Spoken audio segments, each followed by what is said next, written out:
What's happening is we're heading in the game, and from the side of Jack is AFK, we got a double IS-7, VT55, Batchat 25T, CS63, and an STB-1.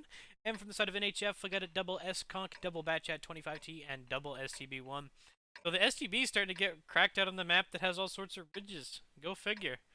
Yeah, crazy, right? Yeah, it's And nuts. I will say NHF's comp is a little unusual compared to what I would normally see on a Sand River defense. The double Batchets, double STB means they are extremely mobile, but also at the same time, they're probably not going to be able to hold, say, North as well. Where, when I see that kind of a comp, I expect more of a South play out of them. So far, only one Batchet going South. The rest of the tanks are heading North. Yeah, you're not seeing kind of the normal what you see here where Supernova's playing. A lot of times you see these big hold down heavy tanks that kind of play this position here. Driving, be getting into a position that's sneaky hitman. Wait, that do?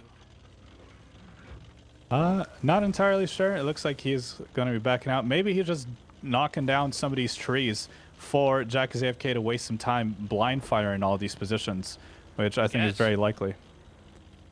And so far, NHF did get an STB over to A6. That's kind of an older position that was always used, especially with an STB above covering. Potato going to make the cross as well. Wallhacks, if he peeks up, yeah, he does spot it. Maybe he commits for a shot. Now he knows that he's not going to be able to land it, so he's just going to back off. Make sure he doesn't get lit. I mean, make sure he doesn't get shot. He is obviously lit. And we do see, kind of the offense looking to feel out the... It's a pretty... The defense has a lot of burst damage and a lot of DPM. Like you said, they're kind of light. Yeah. So they're gonna... When they have to make a play, it needs to be very decisive here. You've got their two anchor tanks in the double S-Conk, and they have pretty interesting... It's like almost like an assassin comp here. You see Supernova playing this really interesting position here in the Batchat. It gets good vision on the cap, and it's kind of some interesting vision lines as far toward the...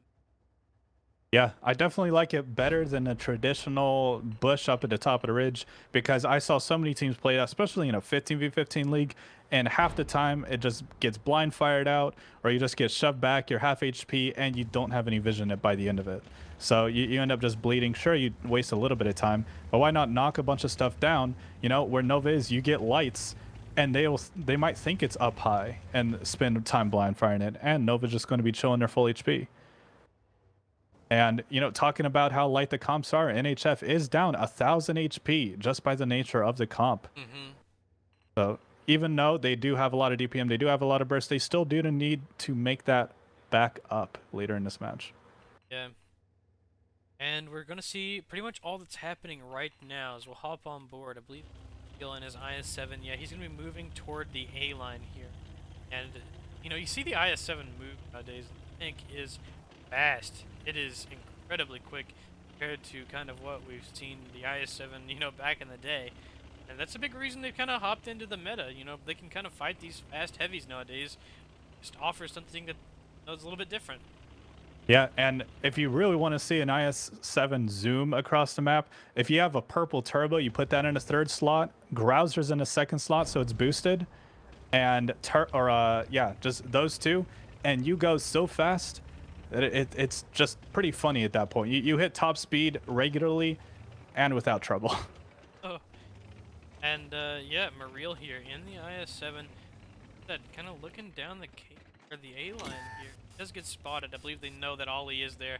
Yeah, they do know that Ollie is playing this position, and we'll see how they do react to it. Yeah, and Ollie's trying to trade with a hold down IS-7, probably not the wisest thing.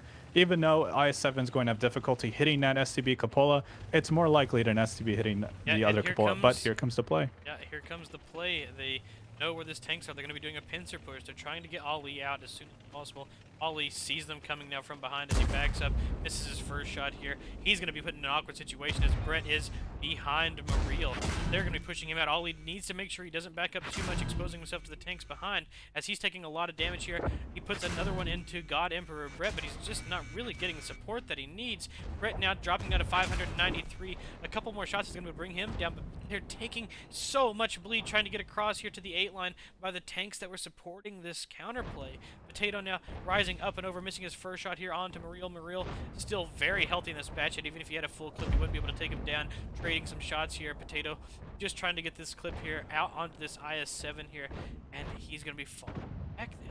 And Wallhacks is still getting a push coming up and over here. Supernova putting a lot of shots in here, dropping Captain Jack down to 612. He's trying to use gold as his own shield as Supernova trying to run away. HP still pretty close here. The thing is, it's a 4v6. Supernova on clip, trying to get out. Wallhacks on low HP. Captain Jack on low HP. Oxmath is going to be coming off reload here very soon. Supernova is able to get away here, and that's going to take the brunt of the fight back here to the north, as Muriel on 789 HP is going to be the front of this fight. But he's supported by God Emperor Brett in his bad chat, and Anthony in the STB, as now Attila is knocked down in his STB as well. Yeah, Attila goes down. If they were able to slow it down a little bit, maybe they could have brought it back, but Attila going down may just spell the end for NHF. Nova is going to be able to land his shots into the back of Ox Mathis here. Yep. He's losing a bit of HP here, dropping down to 468. The thing is, that's 2-shot for most of these tanks. The difference between 1 and 2-shot is quite the difference here, as now Stored has to play this very well. Ox Mathis sliding his way up through, just trying to find the pick here onto Potato's bad chat.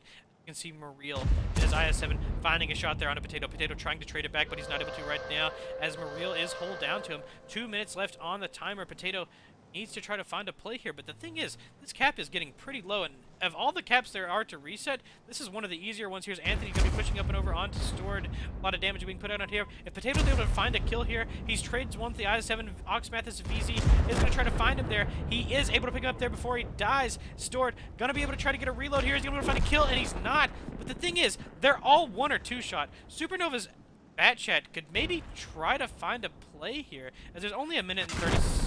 Oh, Brett hits the front drive wheel of Nova. Oh, you hate to see that. And the thing is, Stored could have also finished up the one-shot IS-7 of Muriel and ended up shooting the air tank. And man, even though that was a 6-0, they had 2,000 HP. They were all one-shots except for one STB, which was a 2-shot. So just a crazy close game there. Just a couple more shots, and they could have been able to take that game. Because, yeah, like you were mentioning, there was only about a minute, 20 seconds left on that clock. Couple of kills, all of a sudden they have to try and get it resets, and Nova could use a bush, get a spot maybe, get a couple kills, and then try and run away. But it was not to be, as that is going to be Jack as AFK taking the series 4-1. Yep, good games there to both teams here. As we'll hop on board, look at the logs. Jack doing a good bit of damage there in his tank. Brett also picking up a couple thousand HP. Great damage spread there from the side of Jack as AFK, from the side of No Hard Feelings. Both Batchats getting a lot of damage there. You know, you'd like to see a bit more from your STBs and S-Conks, and the chat's actually taken the way, but nonetheless, it is going to be the first series going over to Jack as AFK, as now we'll take a bit of a break and look to get into the next one here, as we'll be having Angry Apes versus FHS. Yes. Will be the next match. And yeah, we'll probably take a 5 or so minute break, just depending on how much time we need to set everything up for the next match. And hope to see you guys there. This one was an exciting one. We'll be able to see 2 teams that we have not been able to see before in our next match. So that should be very exciting. So back with another.